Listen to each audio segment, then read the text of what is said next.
Live, so it's true. Good luck with that. All right, going live. What's going on, guys? How are you? Make sure that I pop out my chat so I can see it as people come in and ask questions. Put on earlier that I was going to do a live stream, so I just wanted to hop in and do a live stream. But I also want to try to answer some questions. So a little while ago on the community page, I got to admit, it was a facet of YouTube that I hadn't played with. So I posted a question like 2 months ago. I was asking about new topics or points of view that somebody would like me to cover in a future video. Well, then I didn't know well enough to go back and check. So I missed some points and some questions from people things that they wanted me to cover. So I figured I'd do a live, and then maybe I could answer some of those questions or talk a little bit about that. But then also, since I posted it earlier today on the community, asking for some topics, there are some people that jumped in and asked for some questions. So I think first I'll cover the questions that people dropped in and asked me earlier today through that live chat post, or the community post rather. What's going on, Adam? Good to see you, man. All right, so the first question that I'm going to get is, let's see, I think this one was the first one that came in. What's going on, Matt? First question that came in was from DL Roto, and he says, hey, Brad, love all your vids. It made me want to get stronger and stronger. My question is that whenever I go heavy with my overhead press, I get a stiff, sore neck for a few days. How can I remedy this issue? Must be doing something wrong. All right, so before I go into really anything, I obviously have to say that nothing that I say constitutes as medical advice. So if you're having some significant issue, best bet is to go see a doctor and whatever. But I'll try to do the best that I can. What's going on, Clark? Good to hear from you, man. So in terms of the overhead press, I myself don't do a lot of overhead pressing. I don't have a lot of experience with it. It's only something that I've begun to do recently. If you're experiencing some neck pain, you might try maybe doing some stuff to like warm yourself up first. So one thing that you could do is you may take a band. So you could have a band like this that's on both ends and just tie it somewhere and use it as a kind of a deal with one of these things where you just kind of, right? And use that as a resistance for your neck. That might be something that just kind of warms up the neck, gets the muscles full of blood, and that way, you have kind of the tissue has a lot of blood flow to it, and that way you're maybe more prepped to do the overhead pressing. I'm not sure. If I was to take a look at the overhead press, I might be able to see something that stands out for me that may be causing you a problem. But without actually seeing your overhead press, it's hard for me to kind of guess. I know that times for me, I end up having issues sometimes with my neck, mostly because of the way that I bench and how hard I try to arch my back. That ends up having a lot of issues in my T-spine. Sometimes that can only really be fixed by going to see a chiropractor. So that's not necessarily my recommendation for you, but if it's something that becomes problematic enough, you may want to check out a chiropractor and see if that helps you alleviate that issue.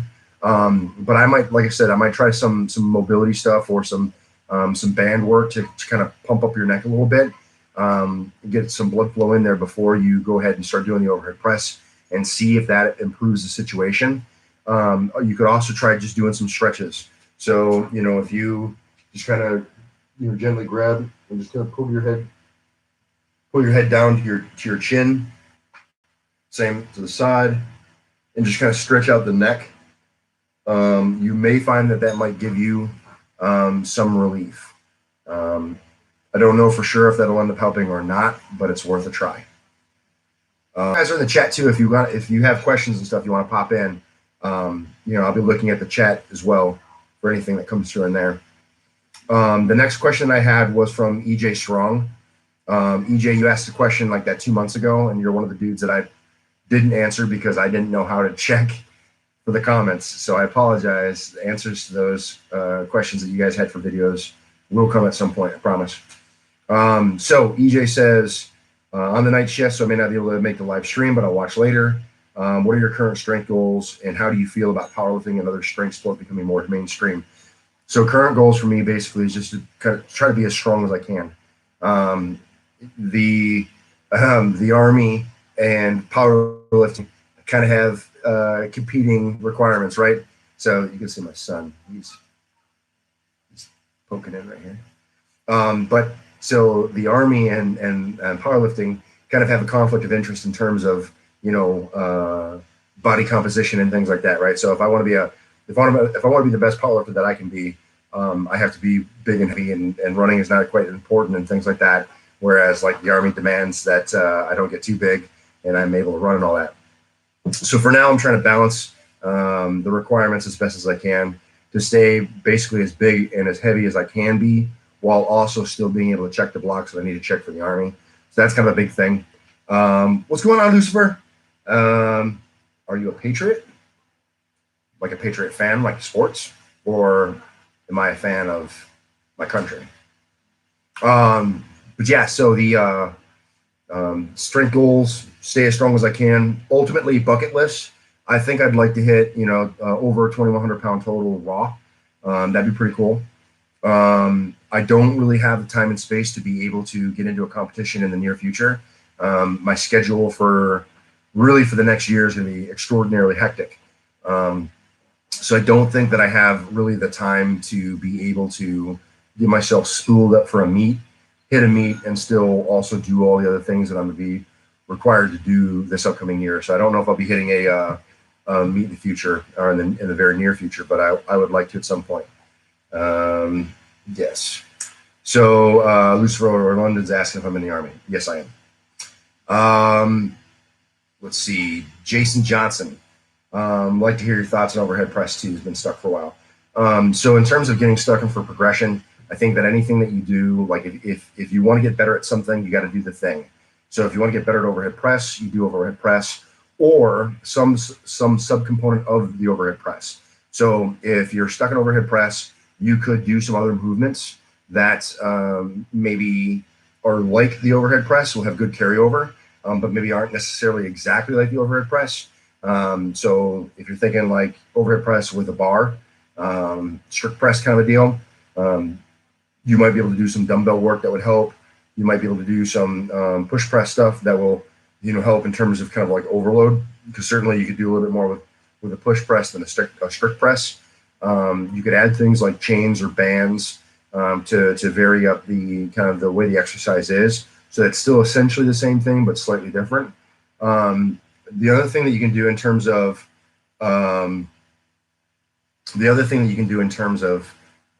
trying to progress is something that like Jan Blakely had talked about on his podcast with Dave Tate, when he talked about he'd do 6 sets of 6. And so he wouldn't progress until he could hit a weight for 6 sets of 6 reps.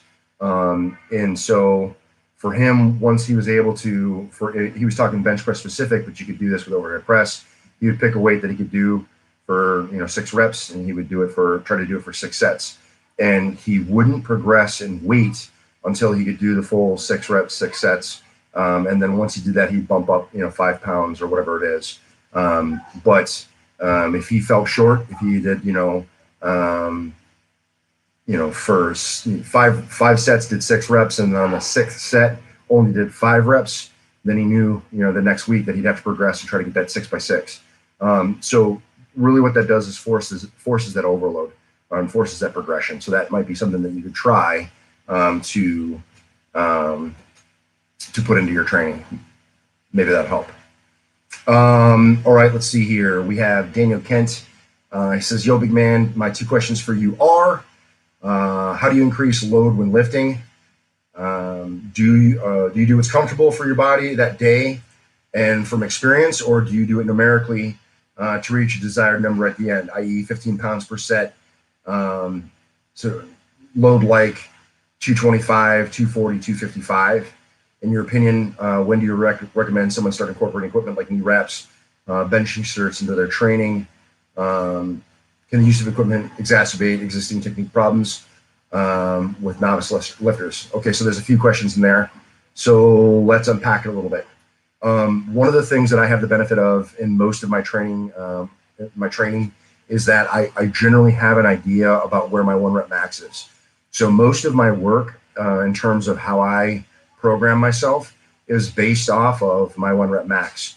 So the program that I'm currently on right now is the very same program that I released a little while ago as a video where I talked about the program, but then I also linked in a Google Docs Drive link where you could go download an Excel document, and then that was already pre-populated with formulas. So if you entered in your 1 rep maxes, it would populate all the cells for you to tell you what day you're doing what percentage and things like that. So so in terms of how I progress in my training, especially when I'm on that program, is it's already kind of predetermined. But I also account for the unknown. So the thing that everyone needs to remember is that anytime you get on a program, or if you start a program right now and we write it out for the next 16 weeks, we are essentially writing that program in a vacuum. There is no way to determine how you're going to feel over the course of the 16 weeks and what may or may not happen to you while you're doing the program. So I always have kind of a fudge factor in with my numbers. So when you call for, in your example for, say, a jump from 225 to 240 to 255, I might, in my own training, I might have the idea that I want to get to 255 as my working sets. But maybe I don't feel really great that day, and maybe 255 is just not going. I might, instead of skipping what I called for, or skipping the workload, in other words, like, so let's say I called for a 5x5. Instead of, if the 255 isn't working the way that I want it to, instead of calling it quits and just going home or whatever, what I would do is, instead of the 255, I might back it down to, say, 240 or whatever, and still try to hit my 5x5. Obviously, I'm not getting the intensity that I was aiming for by getting to that 255, but I'm still getting some more volume in, which is still beneficial and supports my training efforts. So numbers are based off of what my perceived 1 rep max is, and also kind of a fudge factor, knowing that your body, has its ups and downs. And so I have kind of a target zone versus an actual target weight. So as long as I'm in that zone, I typically stay, happy. So I hope that answers the first part.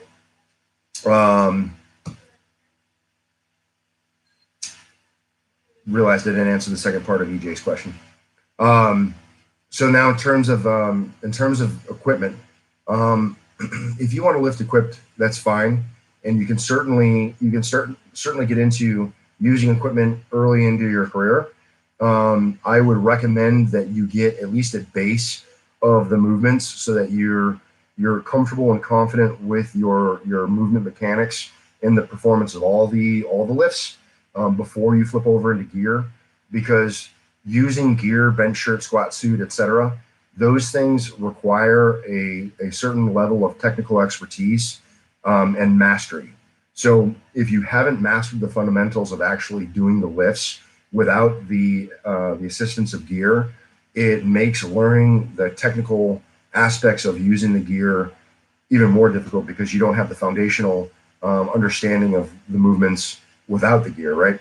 So as long as you can, perform the main movements well and don't have any major technique issues, I would say that, you could look at getting into gear and using gear.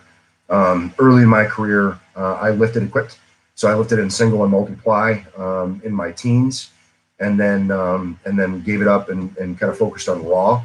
I found that raw is a little bit easier because it's not as expensive, and you don't have the shifts in the gear, because when you're using gear, for example, say a bench shirt, if you are really dialing it in and getting the most out of those bench shirts end up being very, very specific and almost tailor made to where you are when the shirt's made. So if you gain or lose weight, or you get bigger or whatever, the shirt can fit entirely different and not perform as well as it did before you put on the extra weight, right? So the shirts can be very, very specific. And most of the people that I know that lift geared have probably a dozen shirts. And on any given day, they'll swap out one shirt for another or whatever. One shirt's not fitting well. They have, say, a competition shirt versus a training shirt. So there's a huge financial burden that kind of goes along with lifting geared. So you have to remember that too. Can you lift equipped and not get into all that? Yeah, you can. You could buy one shirt and have that be your training shirt and your comp shirt. But the thing is you'll put a lot of mileage on that equipment really, really quick, and you'll burn through it pretty fast. And then also, like I said, with burning through it quickly in all your training, it may not work as optimally for you once you get into competition. So that's something to think about. I prefer in my own practice, I prefer raw, just because like I said, you don't have the wear and tear on equipment. You don't have the huge financial investment of getting all this different equipment and trying to maintain it. And that's my take on the equipment. I want to go back to EJ, his second part about how I feel about powerlifting and strength sports becoming more mainstream. I think it's a great thing. I think more people in the sport is more betterist. Anytime that you can have more, a larger population, larger pool of people getting involved in something, I think that makes the thing better. It's almost like, a capitalist market, right? Where you have multiple companies producing something, it raises the bar for all those companies to produce better and better products at better and better value.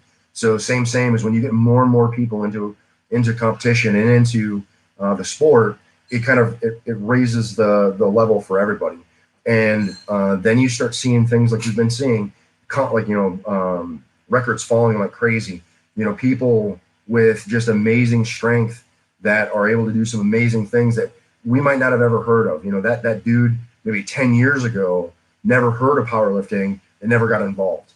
And so, when people talk about the world records of kind of yesteryear, they're all obviously great feats of strength, and you can only look at what was done, but you have to imagine how many people worked competing in sports at those points in times, and how many just beasts were just walking around and just never did a competition. So there's no way to know, what could have been. So I think, like I said, more people in the sport is better. It's good. And the other thing too is along the same analogy of the capitalist market and increasing competition for businesses. I feel also that the increase of participation powerlifting also drives the federations to be better too. So you don't have federations that run things kind of like a monopoly. There is choice. And so I like the fact that there are numbers of federations out there that you can go kind of pick what you like as a lifter. If you want to lift equipped, there are federations for that. If you want to lift drug tested, there are federations for that. If however you want to be. And the other thing too is the more and more federations that are out there running meets, the more likely there is one near you. So it also provides the opportunity to be able to compete to lots and lots of people, of a wider audience as well. And I think that that's a good thing. All right, Gary jumped in, says, "Hey, Brad, hope you're good. Any tips for increasing squat and deadlift? They're going up for me, but very slowly. But doing good mornings to help. Do I like them?" So good mornings is something that I've done quite a lot throughout my career. I did them more when I was younger than I do now.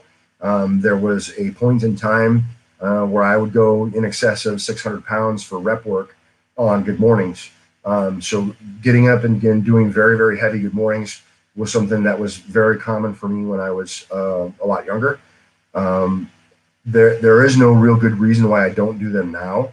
And in fact, I probably should be throwing them into my my routine a little bit more than I do. So yeah, I am a big fan of good mornings.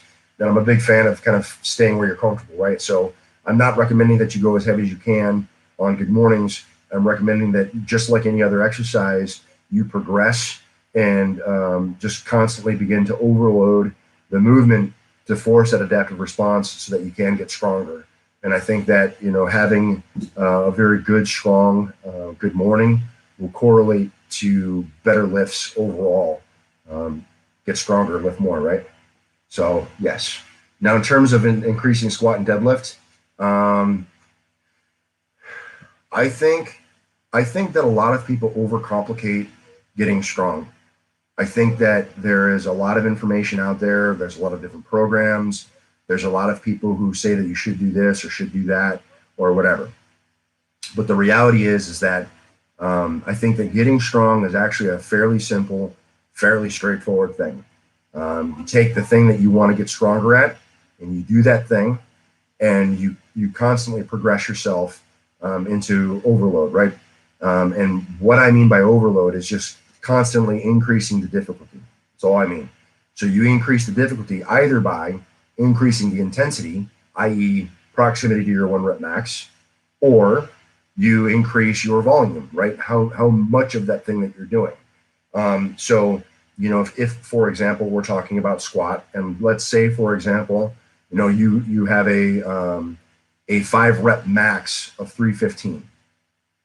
So if you can do 315 and on that 5th rep is all you can get, and you're able at some point to, through your training, let's say you bring it down to say 275 where you can get a little bit more rep work in, or maybe 295 where you can get a few more reps in, and then you work toward that for a few weeks where you get 5 reps and then 8 reps and then say 12 reps, and then you go back to that 315, and now you're able to get 7 reps or 8 reps. That's growth. I think that too many people are too fixated on trying to improve their 1 rep maxes, and so they constantly test and they don't build. So that's really one of the biggest problems I see with most lifters is they're too busy testing and not busy enough building. The reality is that building strength takes a long time and it's slow. And if you're too busy testing, it's really like taking a step backwards. Ultimately, my best recommendation for pretty much anybody in terms of testing is really you should only do it 2 or maybe 3 times a year. And so you either go compete in something where you can go all out and test your 1 rep, your 1 rep maxes, or you schedule some kind of a mock meet in the gym where you pick a day in the calendar, and that's that day where you're gonna go hit that new 1 rep max, so that you can see where the growth is. Once you hit that 1 rep max, you peel back to the beginning of your training routine and you build your percentage work based off that new 1 rep max, and you reload and do it again. And it's just rinse repeat over time. I think that too many people get caught up on testing and not building, and I feel like that probably is detrimental long term to your ability to build strength for what you're looking for. Not that you're falling into that, but I'd say work on your rep strength, something probably in the ballpark of 3s, 5s, and maybe 8s, and then watch the needle go up as it were, right? Where if you find an 8 rep max, try to take that number and get 10. If you have a 5 rep max, try to take that number and get say 7, so on and so forth. I hope that sufficiently answers the question. Deadeye Gene jumps in. Hey man, yes, I am doing well and I'm enjoying Kentucky. And you can see my daughter creeping in over here. The kids are curious about the live stream. So that answers the questions. Okay, so we have another one from Sean. So Sean Snee wrote in and said he developed elbow tendonitis doing dead hangs. It's persistent, to put mildly. Any thoughts on working through or around it? So tendon issues can be very problematic. One of the biggest problems with tendons is they're kind of avascular, so they don't have really great blood flow. So when you have tendon issues, the healing time can be kind of protracted for what you might experience if you have, say, like a muscle strain. Muscles, by comparison, are much more vascular. They get better blood flow, and that blood helps heal and repair that tissue, I think, much more quickly. So for the elbow tendonitis, I would recommend that you avoid things that aggravate it, at least for right now. So if something makes it flare up and hurts it, you should probably not do the thing that's hurting it. Now, another thing that you may try is warming up well. So kind of the same thing that I talked about with the band. If you can find online, generally it's called voodoo floss, but it's usually a band or rubber band about this thick, or you can find any kind of band like something like this that you can wrap real tight around a joint or around the issue. And what that'll do is compress and restrict that tissue, and it forces blood out. And then when you pull the band off, it obviously opens up and then lets blood back in. So your body will treat it kind of like an injury. So if you put that voodoo floss on there and you constrict that tissue down, you're going to force blood out of the area. But when you pull that band off, new fresh blood is going to come into that area, and that can be a very powerful rehabilitation tool that you can use to try to draw blood to the area that's been bothering you. Another thing that you can attempt is doing some banded distraction. So again, you can use that voodoo floss. So if it's the tendonitis is in your elbow, you can wrap up your elbow real tight, and then you could wrap a band around, say, a rack, so that it's pulling your arm this way, and you could just go through some movement while that band is pulling your body in another direction. And that distraction, you can look it up on other YouTube videos. There's people that talk about banded distraction for elbows. Something like that may be beneficial for you if you're experiencing that elbow tendonitis. And then just kind of try to cut down on inflammation. So maybe some contrast bath, maybe some ice, things like that. Short term might give you some alleviation for the tendonitis. So something like that might be very beneficial. So Deadeye writes in and he says, do you think it's better to hit more competitions over a year, or do you put a limit at how many you like to do? So I would definitely limit how many times you go to the max, because just like an engine in a car, the more you redline that engine, the more likely you are to have some kind of an issue happen, right? A breakdown, something pops, whatever. Your body can be the same way. So the more and more you take your body to its limits, the higher probability you have of taking an injury. And ultimately, if you want to get as strong as possible, one of the things that you need to focus on is mitigating injury. Because injuries can, not only is the injury itself problematic, but then it takes you out of training for however much longer. So, or training from where you are. So you get hurt and you're obviously unable to train in whatever capacity that you were training before you got hurt. And then once you start to heal, you have to kind of warm start to get back to where you left off at. So it ends up dragging your progress way behind. And honestly, I don't think for most people there's much reason to compete more than, say, 2 or 3 times a year. If you're ultra competitive, I would say even if you're ultra competitive, I think the incentive would be even less. In certain strongman circles and things like that, those people probably only compete a few times a year or at the biggest meets for money. What's going on?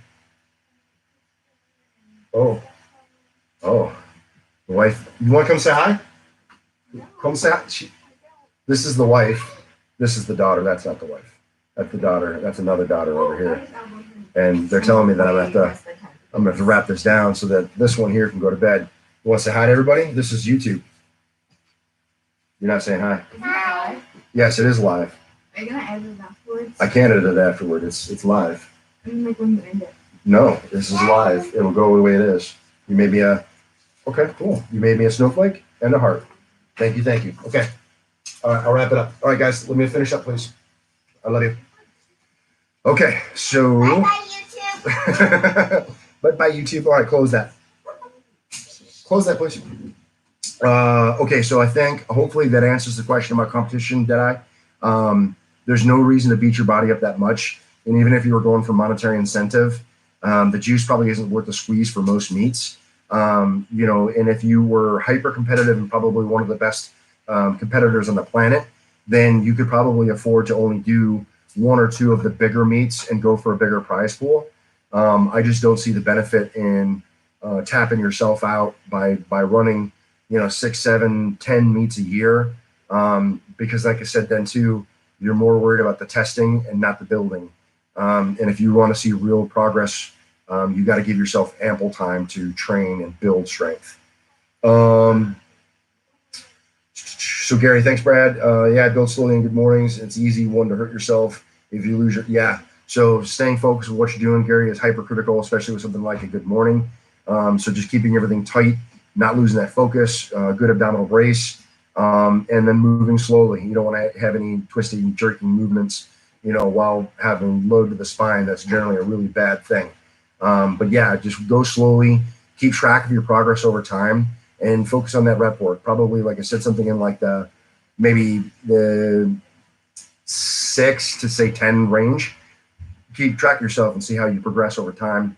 And obviously, as you progress, that's moving things in the right direction. Daniel Kent, another question. Comp this weekend. I've been told to take the entire week off. What are your thoughts on pre-comp prep? So Dan, I think the pre-comp prep thing is a little bit different for person to person. The bigger, stronger, and more trained you are, the more you can afford to take time off in front of a meet, because you don't have to worry about the detraining. Ultimately, anyone who trains, if you take time off, you have some measure of detraining. You kind of fall out of practice, as it were. So if you're a novice and you already have some technique and mechanic flaws, if you take time away from doing the thing, those flaws and stuff aren't going to improve. It'll just make it worse. So taking too much time as a very novice lifter, probably not great. A week, in the case of the thing that you asked me, is probably not going to hurt you. And you definitely want to make sure that you are able to recover or lessen stress, because your body treats stress like one cup, right? Like all the stress you experience goes into the cup. You don't have different cups for stress. It all goes in one cup.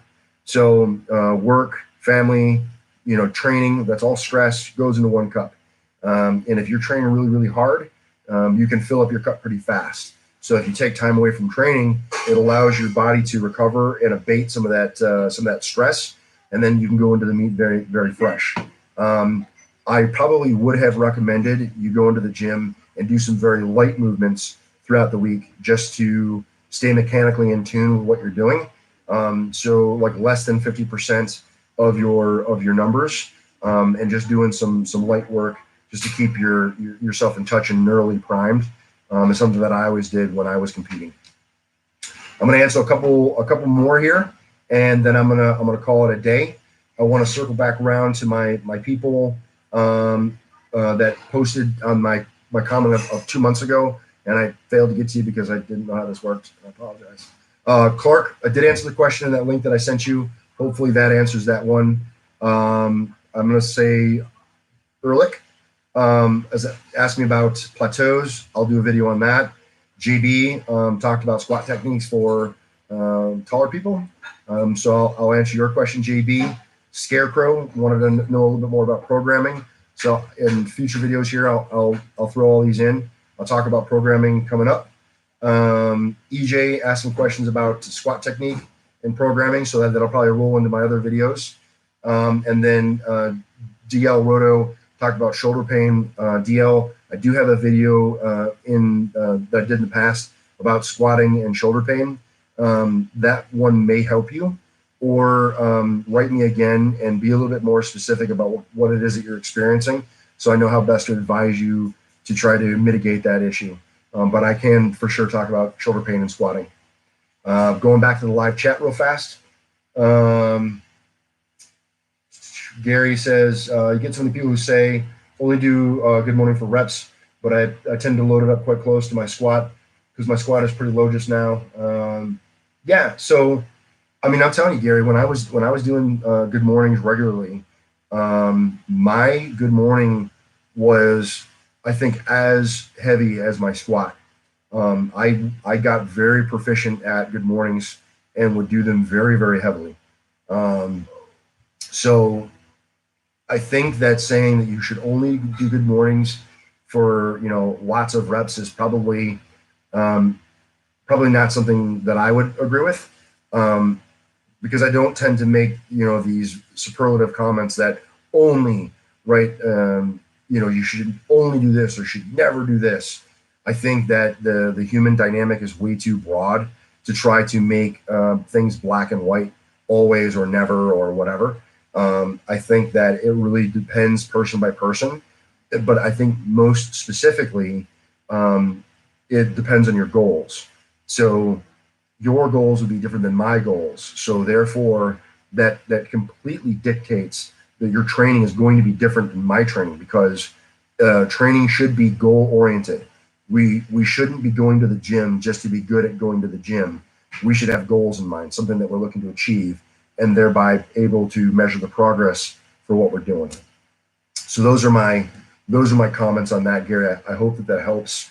And for all of you guys that checked out the live stream, I appreciate you guys.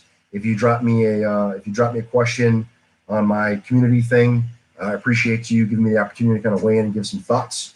It always really makes my day to have the opportunity to try to help. That's not saying that I do help or not, but anytime I have the chance to try to help, I'm always very grateful. And so appreciate you guys giving me the opportunity to kind of get up and talk for a few minutes and providing me the opportunity to try to help you. I will do another live chat probably sometime in the near future. I will look to advertise it again in my community page. So the next time that I do a live chat, beforehand, I'll probably either the day of or the day before put it in the community page so that you guys know it's coming, and then ask for some questions, as well as just let you know in case you want to jump in. Want to thank everyone that did jump in and talk to me here in the comment section. Appreciate that. And yeah, that's it. I got to go help get the kiddos to bed before the wife gets really mad at me. And you want to come say hi, Bob? Come here. We'll say hi. Oh, it's on backwards. I don't know. You're rocking. My son, he wants everyone to see he's rocking the gear. So this is the original design for the Train Despite t-shirts. So if you didn't know that I have t-shirts, I do. You can check any of the videos that I do. The link is in those videos, so you can check out the Train Despite merch.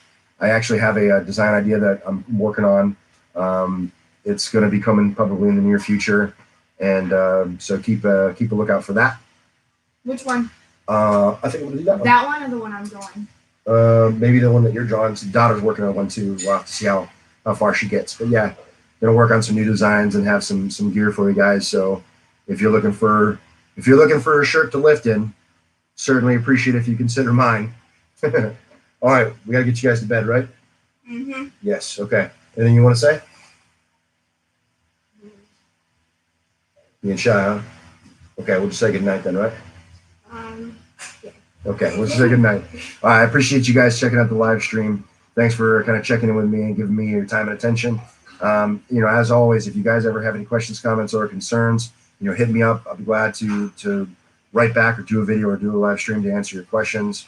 Remember, no matter what it is you think you can't do, get in, train despite. You're either going to find an excuse or you're going to find a way. And I hope that you guys continue to find a way. And if I could ask you for the favor, help me out with sharing the channel with friends and other people that you maybe know and I don't. Definitely want to grow the channel. I like to hit that 5K mark. So looking for that. Dad works real hard on all of this. Appreciate any help you guys can give me. Thanks a lot, guys. Appreciate you very much. I'm going to get the children's in bed. Off to bed, children's. Ow, ow, ow. See you guys.